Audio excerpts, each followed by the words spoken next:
il y a bien d'autres chemins pour permettre à la raison de vérifier que l'affirmation de la Trinité des personnes dans l'unité de la nature divine n'est pas contraire aux exigences de la logique.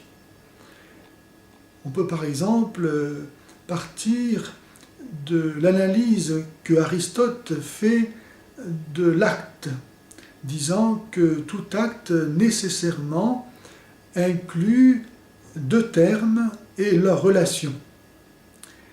Ainsi, si Dieu est cet être qui existe par lui-même de toute éternité, qui ne dépend que de lui pour exister, qui existe parce qu'il veut exister, il est donc l'acte pur d'exister. C'est-à-dire qu'il n'y a rien en lui qui puisse ne pas exister, qui soit de l'ordre de la potentialité, qui soit à l'état de possibilité. En Dieu, tout est être. Tout ce qui est Dieu, tout Dieu est être. Il est l'acte même d'être. C'est pourquoi il dit à Moïse, lorsque celui-ci lui demande son nom, en Exode 3,14, « Je suis ». C'est le nom de Dieu. Je suis l'être. Je suis la plénitude de l'acte d'existence.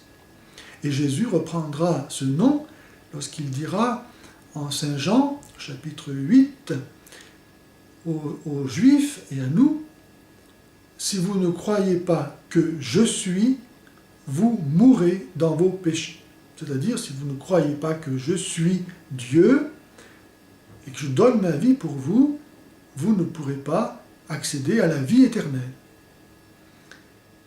Mais il y a bien d'autres chemins pour que la raison puisse constater que cette affirmation du mystère trinitaire ne s'oppose pas à l'affirmation de l'unicité de Dieu. Et puisqu'il en faut pour tous les goûts, je pourrais par exemple prendre le cas de la paramécie, qui est le plus petit animal vivant, constitué d'une seule cellule, avec un noyau et le cytoplasme qui l'entoure. Un animal de une cellule. Comment cet animal se reproduit-il? Non pas par accouplement, puisqu'il est trop simple, mais il se divise en deux cellules identiques. C'est comme une goutte d'eau qui devient deux gouttes d'eau. Eh bien, une fois que cette paramécie en a produite deux, qui ira dire laquelle des deux était avant l'autre? C'est une image pour montrer que le Père et le Fils ont une même éternité, une même substance, une même sagesse. Ils sont une même nature divine.